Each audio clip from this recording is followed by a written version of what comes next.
একটা গ্রামে একটা দিদা থাকতো। সেই দিদা তার ঘর, তার উঠোন সব সময় পরিষ্কার রাখতে ভালোবাসতো। উনি নিজের উঠোনের চারপাশে নানা রকমের ফুল গাছ লাগাতো আর সেগুলোর খুব যত্ন করত।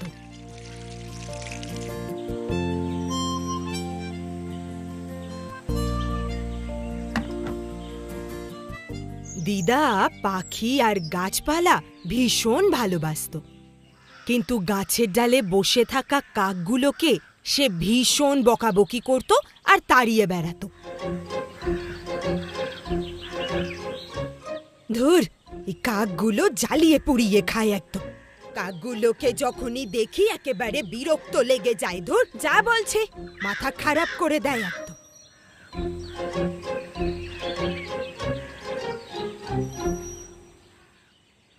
এই দিদা কেন বেচারা কাকগুলোকে এত বকাঝকা করে? দিদা বোধহয় কাকদের পছন্দ করে না। হ্যাঁ, কিন্তু কাউকেই ছোট মনে করা উচিত নয়, এটা ভালো ব্যাপার নয়। একদিন দিদাটা এত অসুস্থ হয়ে পড়ল যে বিছানায় শয্যাশায়ী হয়ে গেল।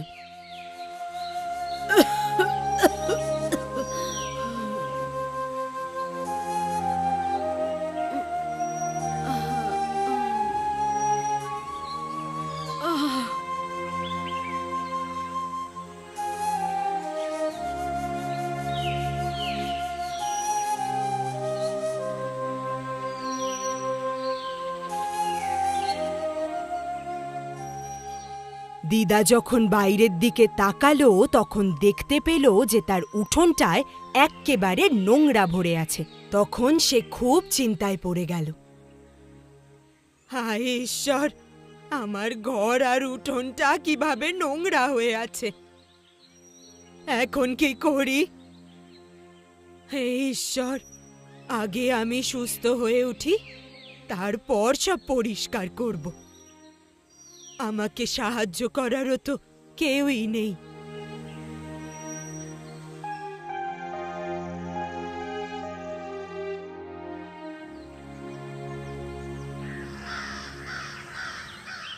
ঘরের উঠোনে একটা গাছের ডালে অনেকগুলো কাক বসে থাকত।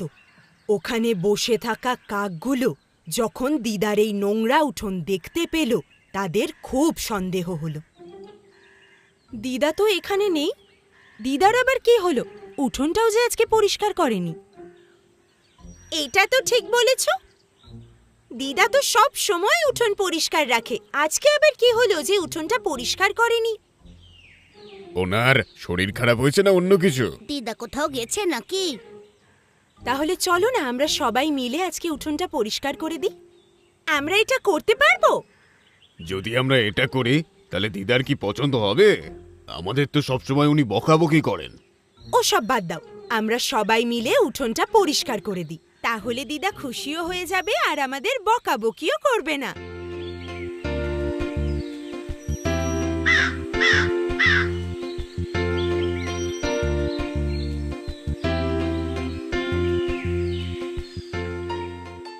ওরা যেগুলো করছে ওগুলো কি যথেষ্ট নয়? দিদার বকাঝকা শুনে আমরা পরিষ্কার করি আর তাতেই আমরা খুশি হই। কিন্তু ওরা কি করছে? ওরা কি ঠিক কাজ করছে?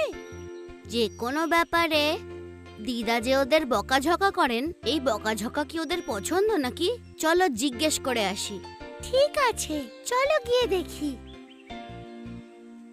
কাক দিদা যখন জানালা থেকে দেখলো যে ওই কাকগুলো উঠোন পরিষ্কার করছে, সে তখন ভাবতে লাগলো যে এই কাকগুলোকেই সে কত বকাবকি করেছে। হায় ভগবান, এই কাকগুলোকে আমি রোজ কিভাবে কথা শোনাই আর তাড়িয়ে বেড়াই। এত বাজে কথা বলার পরেও ওরা আমার উঠোনটা কি সুন্দর পরিষ্কার করে দিচ্ছে।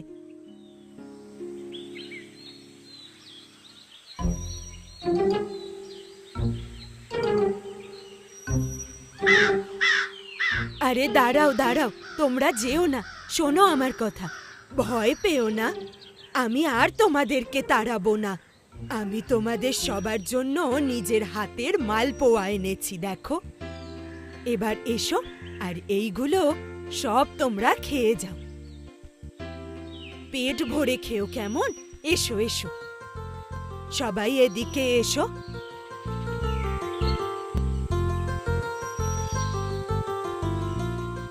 দিদা তখন সবার জন্য ঘিয়ে ভাজা মালপোয়া নিয়ে এলো, আর কাকগুলো খুশি হয়ে সেই মালপোয়া খেতে লাগলো। আর তারপর থেকে কাকগুলোর সঙ্গে দিদার খুব ভালো বন্ধুত্ব হয়ে গেল। আর তখন থেকেই দিদা ওদের জন্য খাবার বানাতো, আর ওরা খুব মজা করে খেত।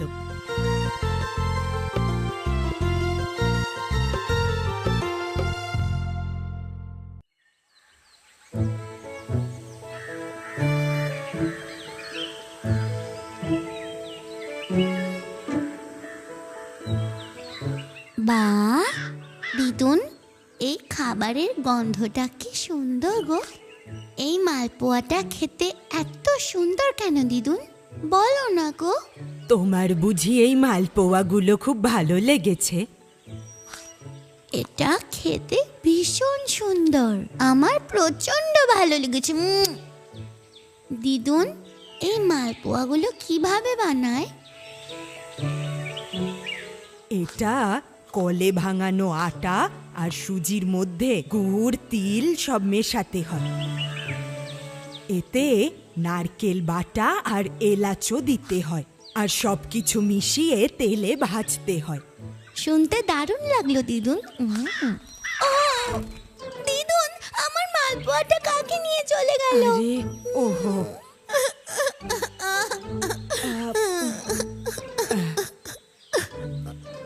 আহা, কাঁদে না মা, চুপ করো। দিদা তোমাকে আরেকটা মালপোয়া দেবে, কেমন?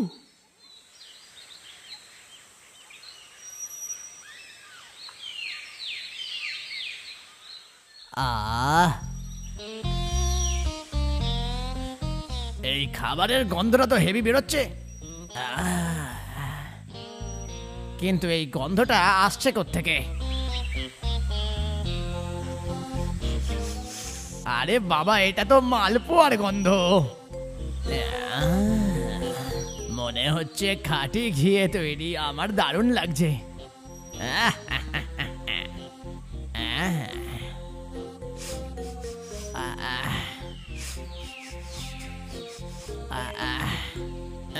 এর গন্ধ নাকে এসে আমার পেটের ইঁদুরগুলো দৌড়তে শুরু করেছে। এটা কি হচ্ছে? আচ্ছা, তার মানে গন্ধটা এখান থেকেই আসছিল। এত সুন্দর মিষ্টি একটা খাবার কাকটা জোগাড় করলো কোত্থেকে? কাকটার থেকে খাবারটা চেয়ে দেখি। এর থেকে পুরো চাইলে তো আমি পাবো না, তাহলে এক কাজ করি, অর্ধেকটা চেয়ে নিই, তাহলেই হবে। যদি আমি আমার বুদ্ধিটা একটু খরচ করি, তাহলে হয়তো পুরো মালপোয়াটাই আমি পেয়ে যাব। যাই গিয়ে দেখি। লা লা লা লা লা লা লা লা লা লা লা লা লা লা লা লা লা লা। গানটা তো ভালো হচ্ছিল, থামলে কেন? তোমায় দেখে খুশি মনে হচ্ছে। লা লা লা লা লা লা লা লা লা লা লা লা লা লা লা লা লা লা। গান শোনা আর গান গাওয়ার মধ্যে যে আনন্দটা আছে সেটা আর কোথাও পাবে না। লা লা লা লা লা লা লা লা লা লা লা লা লা লা। এটা তুমি ঠিকই বলেছো।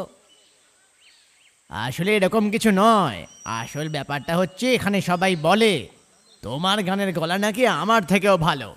কে ঠিক বললাম না? একদমই তাই। আমার সাথে গানের প্রতিযোগিতায় কোকিলও হার মেনে যাবে। তাহলে একটা ভালো সুন্দর গান শুনিয়ে দাও না আমাকে। ফুলকো লুচি গরম গরম, ময়ম দিলে হয় নরম নরম। আচ্ছা, তাহলে এটাই গান ছিল? এ গানে তো টেম্পোই নেই, নেই মানে একদমই নেই। ফুলকো লুচি গরম গরম, ময়ম দিলে হয় নরম নরম। গান এইভাবে হয় না, একটু ভালো করে সুরে গাও। ফুলকো লুচি। আমি তোমাকে আগেই বলেছিলাম তুমি খুব সুন্দর গান করো। তোমার গান শুনে আমার মন ভরে গেছে।